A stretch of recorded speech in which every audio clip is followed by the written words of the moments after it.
Stop, jangan simpan bawang di kulkas. Bisa bikin cepat busuk. Ini cara yang benar, ambil wadah yang berlubang seperti ini.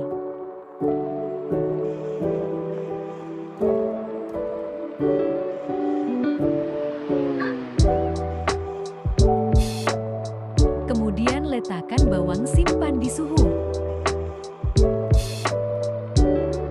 Simpan di suhu ruangan.